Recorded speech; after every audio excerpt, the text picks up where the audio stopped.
Hi అండి. Welcome to our channel. ఈరోజు మన ఛానల్‌లో బియ్యం అనేది వాడకుండా మెత్తని దోసలు ఎలా తయారు చేసుకోవాలో ఈ వీడియో అయితే ఒకసారి చూసేద్దాం. అలాగే దానికి కాంబినేషన్ కొత్తిమీర చట్నీ రెసిపీని కూడా చూసేద్దాం. వీడియోనైతే ఎక్కడ స్కిప్ చేయకుండా చూసేయండి మరి. ముందుగా ఒక బౌల్‌లో హాఫ్ కప్పు కందిపప్పు, హాఫ్ కప్పు పచ్చిశనగపప్పు, హాఫ్ కప్పు పెసరపప్పు, అలాగే హాఫ్ కప్పు మినపప్పు వీటన్నిటిని సమానంగా తీసుకోండి.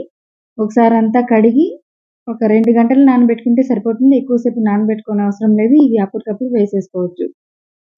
2 గంటల తర్వాత పప్పులన్నీ ఇలా పర్ఫెక్ట్‌గా నానిపోయినాయి. ఇప్పుడు వీటిని ఒక మిక్సీ జార్‌లోకి వేసుకోవాలి. ఇక్కడ నేను చేసే ఈ క్వాంటిటీ ఇద్దరికి మాత్రమే వస్తుంది. మీరు నలుగురికి చేసుకునే మటితే నేనిక్కడ హాఫ్ కప్ తీసుకున్నాను కదా! మీరు ఫుల్ కప్ వేసుకోవచ్చు. ఇలా పప్పులన్నీ వేసుకున్న తర్వాత దీనిలో పచ్చిమిర్చి, అలానే అల్లం ముక్కలు వేసుకోవాలి. వీటిని వేసుకొని మెత్తగా గ్రైండ్ చేసుకోవాలి. ఇలా గ్రైండ్ చేసుకున్న తర్వాత ఒక బౌల్‌లోకి తీసుకొని దీనిలో ఇప్పుడు కొద్దిగా వాటర్ యాడ్ చేసుకోవాలి. అలాగే సాల్ట్ కూడా యాడ్ చేసుకోవాలి. సాల్ట్ యాడ్ చేసుకొని మనం దోసలు వేసుకోవడానికి వీలయ్యేలాగా ఒకసారి పిండినంతా కలిసేలాగా కలుపుకోవాలి. ఇక దోస పైన హీట్ చేసుకోవాలి. దీని మీద లైట్‌గా ఆయిల్ అప్లై చేసేసి మనం రెడీ చేసుకున్న ఈ పిండిని పలచని దోసలా వేసుకోవాలి. దీని మీద నెయ్యి లేదా నూనెను వేసుకొని దీన్ని రెండు వైపులా టర్న్ చేసుకుంటూ కాల్చుకుంటే టేస్టీగా ఉండే 4 రకాల పప్పుల దోసలైతే రెడీ అయిపోతాయి. దీనికి మీరు బియ్యం ఎలాంటివి యాడ్ చేయనక్కర్లేదు. ఇవి చాలా మెత్తగా ఉన్నాయి. అదే విధంగా టేస్ట్‌గా కూడా ఉన్నాయి. ఒకసారైతే ఖచ్చితంగా ట్రై చేయండి. దీనికి కాంబినేషన్ కొత్తిమీర చట్నీ తయారు చేసుకోవడం కోసమని ముందుగా కడాయిలో 100-150 గ్రాముల వరకు కారం గల పచ్చిమిర్చిని ఇలా ముక్కలుగా కట్ చేసుకొని వేసుకోవాలి. దీనిలో 1 స్పూన్ వరకు ఆయిల్ వేసుకొని స్టవ్ ఆన్ చేసి దీన్ని కొద్దిగా వేయించుకోవాలి. పచ్చిమిర్చి కొంచెం వేగిన తర్వాత 4, 5 టమాటాలను ఇలా చిన్న చిన్న ముక్కలుగా కట్ చేసుకొని వేసుకొని మూత పెట్టేసి మగ్గనివ్వాలి.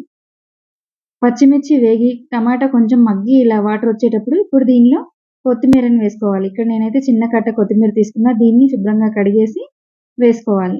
ఇలా కొత్తిమీర వేసుకున్న తర్వాత మళ్ళీ మరొకసారి అంతా కలిసేలాగా లో ఫ్లేమ్‌లో మాత్రమే కలుపుకుంటూ వేయించుకోవాలి.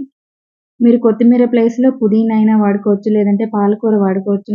మెంతికూర వాడుకోవచ్చు. ఏది వేసినా సరే దేని టేస్ట్ దానికే వస్తుంది. ఇలా కొత్తిమీర కూడా కొంచెం మగ్గిన తర్వాత చింతపండుని కొంచెం వేసుకోవాలి. వేసుకొని మరొకసారి మూత పెట్టేసి ఇది లో ఫ్లేమ్‌లోనే మగ్గనివ్వాలి. నీరంతా పోయే వరకు ఇలా మగ్గనిచ్చి దీన్ని ఒక ప్లేట్‌లోకి తీసుకొని పూర్తిగా చల్లారనివ్వాలి. పూర్తిగా చల్లారిన తర్వాత ఒక మిక్సీ జార్ తీసుకొని దీనిలో వేసుకోవాలి. ఇప్పుడు దీనిలో కళ్ళుప్పుని కొద్దిగా వేసుకోవాలి. ఒక స్పూన్ వరకు చిన్న స్పూన్‌తో వేసుకోవాలి. అలాగే 4, 5 వెల్లుల్లి రెబ్బలు వేసుకొని మరీ మెత్తగా కాకుండా కోర్స్‌లా గ్రైండ్ చేసుకోవాలి. చూస్తున్నారు కదా! పర్ఫెక్ట్‌గా పచ్చడి అయితే రెడీ అయిపోయింది. ఇదైతే చాలా టేస్టీగా ఉంటుంది. ఒకసారైతే తప్పకుండా ట్రై చేయండి. ఈ దోసల్లోకి చాలా బావుంది.